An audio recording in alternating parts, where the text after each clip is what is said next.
دوستو یاد رکھنا، تگڑا اور مضبوط جوان پتہ کون ہوتا ہے؟ جس کی نظریں پوری طرح اس کے کنٹرول میں ہوں۔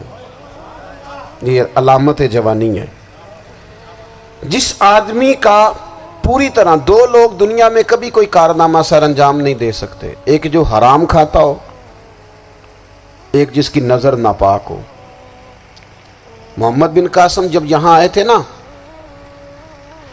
تو ایک دن بڑے پریشان تھے، تو ایک بزرگ کہنے لگے آپ کیوں پریشان ہیں؟ کہنے لگے راجہ دہر سے مقابلہ ہے اور ہماری فوج تو سندھ کے رستے بھی نہیں جانتی، زبان بھی نہیں جانتی، لڑیں گے کیسے؟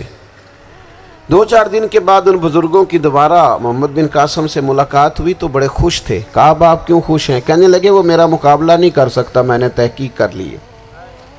کہا کیوں؟ کہنے لگے نظر کا گندہ ہے، اور جو نظر کے گندے ہوتے ہیں وہ میدانوں میں ٹھہرا نہیں کرتے۔ میدان کے لیے نکلنے کے لیے پاک جوانی کی ضرورت ہوتی، تطہیر مزاج ہونا ضروری ہوتا ہے، پاکیزہ افکار اور سچی اور سچی ستھری سوچوں کا ہونا ضروری ہوتا ہے۔ اس لیے فرمایا کہ میرا مقابلہ نہیں کر سکتا۔ حضرت عبداللہ ابن حذافہ کمرے میں تھے، تو وزیر کی بیٹی اندر سجی سنوری پہنچ گئی۔ جیسے ہی آپ نے اس کفر کی چال کو دیکھا تو تیمم کر کے نفل شروع کیے۔ وہ ساری رات بیٹھی رہی، رب کا بندہ ساری رات عبادت کرتا رہا۔ عبادت بڑا سہارا ہے، مصلی بڑا سہارا ہے اللہ کے بندوں۔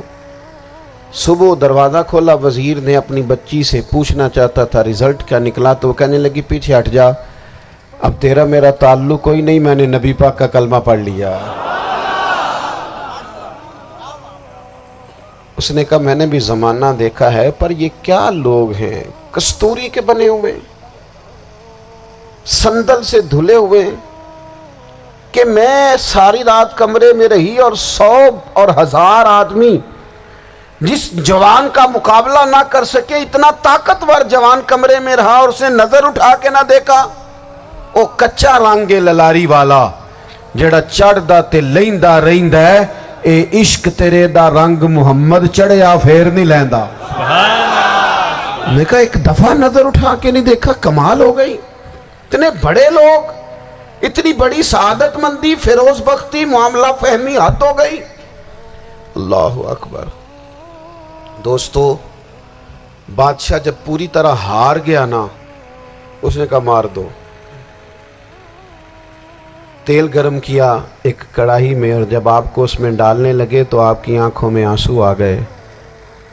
بادشاہ کا خیال ہوا شاید نرم ہو گئے ہیں، کہنے لگا روئے کیوں؟ فرمانے لگے سوچتا ہوں جان ہی ایک ہے، کتنا مزہ ہے اس کی راہ میں جان دینے کا، کتنی لذت ہے اس کے نام پر مرنے میں، کتنا لطف ہے۔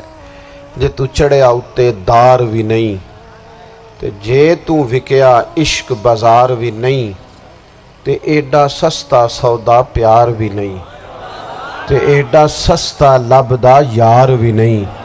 کئی جنگل گانے پیندے نہیں، کئی دوزخ لنگنے پیندے نہیں، جے وہ اس ملوں بھی مل جاوے، ایدوں سستا ہور بپار بھی نہیں۔ تے کچھ سمجھ نہ آوے لوکانوں وہ کادے نال شہید کرے، ڈٹھی یار دے ہاتھ تلوار بھی نہیں، پر او دا خالی جاندہ وار بھی نہیں۔ کہنے لگے ایک جان ہے نا، تو دل کرتا ہے ہزاروں ہوتی تو ایک ایک کر کے محبوب کے نام پہ قربان کرتا، جب میرے پاس ہے ہی ایک، کروں کیا؟ حضرت عبداللہ ابن حذافہ رضی اللہ تعالیٰ عنہ جب روئے اور بادشاہ نے یہ بات سنی، تو بادشاہ اٹھ کے کھڑا ہو گیا، سارے وزیروں مشیروں کو کہنے لگا تم نے کہا تھا نا بندہ ضائع کرنے والا نہیں، یہ بھی ضائع کرنے والا نہیں۔ کہنے لگا میرا ماتھا چومو، تم جیسے لوگوں کو قتل نہیں کرنا چاہیے، آزاد کرنا چاہیے۔ عزیز اپنی زندگی سے نا یہ بہت زیادہ ہرس، ہوس، طمع، اور یہ کسی بات کی بھی ہو، ہرس صرف پیسوں کی نہیں ہوتی، شہرت کی بھی ہوتی ہے، یہ بیماری انسان کو اقتدار کی بھی ہوتی ہے، تعریف کی بھی بیماری ہوتی ہے، یہ سارے نقص ہوتے ہیں لوگوں کو، اور معاذ اللہ بعض جبوں کبوں کے اندر بھی ہوتے ہیں، وہاں بھی پنپتے ہیں۔ اپنی زندگی جب تک اس سادگی میں نہیں لاؤ گے جو رسول پاک نے عطا فرمائی ہے، جب لوگ آسانیوں میں پوری طرح الجھ گئے تو پھر وہ دور ہوئے اور کفر چڑھ گیا۔ دوسری بات، اللہ کے محبوب صلی اللہ تعالی علیہ وسلم کی محبت ہم سے تقاضا کرتی ہے کہ ہم اس مشن کے لیے کام کریں جس مشن کے لیے رسول پاک نے کام فرمایا ہے۔ ہم سارے کام بڑے مضبوطی سے، سوچ سمجھ کے، تدبر سے، حکمت سے، تقاضوں کو مد نظر رکھتے ہوئے کرتے ہیں سارے کام۔ دین کے کام میں ہمارا مزاج نہیں ہوتا، او ہو جائے گا جی، آپ بسم اللہ پڑھیں جی، شروع کریں جی۔ آپ تقاضوں کو سمجھیں، چیزوں کو دبائیں نہیں، چیزوں پر غور کریں۔ کسی کے ذہن کی سطح پر سوال ابھرتا ہے، اس کا تسلی بخش جواب دیں۔ اپنی زندگی میں دین کے کام کے لیے اپنے آپ کو وقف کریں، اور دین کے کام کے بہت سارے پہلو ہیں۔ ہزاروں لوگوں کو قرآن پاک ٹھیک پڑھنا نہیں آتا، ہزارہ لوگ ہیں جو قرآن مجید کے مطالب سے آگاہ نہیں ہیں، دین کی بنیادی ضروریات سے لوگ نابلد ہیں۔ میں آپ کو کس طرح یہ بات سمجھاؤں کہ ہزاروں کی تعداد میں طلاقیں اس لیے ہوتی ہیں کہ مردوں کو طلاق کے مسئلے نہیں آتے، انہیں پتہ نہیں ہے کہ مجھے حقوق زوجین کے معاملے میں کیسے چلنا۔ ڈھیر سارے گھروں میں تباہی اس لیے ہے کہ تربیت اولاد کا دینی منہج ہمیں نہیں پتا۔ اپنا حصہ ملائیں دین کے کام میں۔ ایک آدمی کو اگر تو نمازی کرنے میں کامیاب ہو گیا، تیری زندگی بدل گئی۔ وہ دین بیزار لوگ جو ہمارے بیچ بیٹھ کے ہماری نوجوان نسل کو پگڑی اور داڑھی کا نام لے کے بنیادی طور پر دین سے دور کرتے، ایسے نوجوانوں کو دین کا پیغام محبت دے کر دین کے قریب کرنا ہماری ڈیوٹیوں کا حصہ ہے۔ ہمیں ذمہ داری کا احساس کرنا پڑے گا، ہمیں یہ خاص قدم اٹھانا پڑے گا، توجہ دینی پڑے گی۔